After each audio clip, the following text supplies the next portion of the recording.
Boris Johnson will today set the Conservatives the mission of denying Nicola Sturgeon's SNP a majority in the looming Scottish Parliament elections.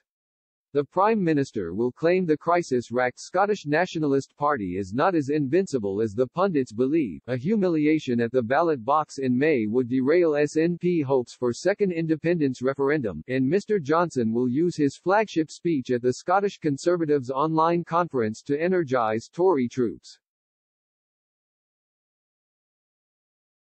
The collapse in relations between First Minister Nicola Sturgeon and her predecessor Alex Salmond has rocked Scottish politics, and recent polls on independence have seen the no vote back in the lead. Former Scottish Conservative leader Ruth Davidson yesterday, SAT, claimed the country had passed peak nat, with the nationalist bandwagon now backfiring.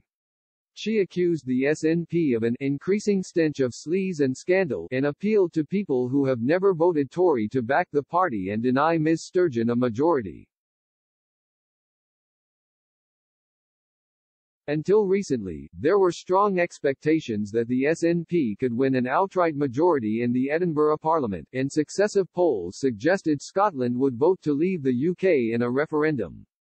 But Ms. Davidson said an SNP majority is no longer a nailed-on near certainty.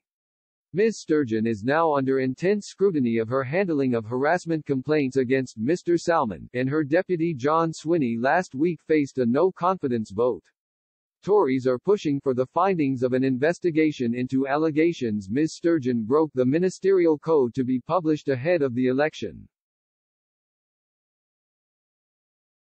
If she was found to have misled the Scottish Parliament, she would come under strong pressure to stand down.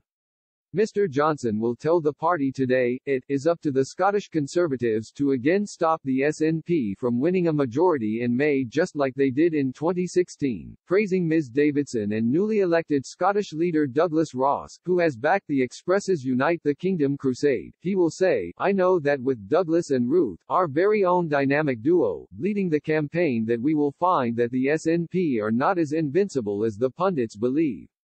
Scottish Secretary Alistair Jack will use his speech today to stress the benefits for Scotland staying in the Union.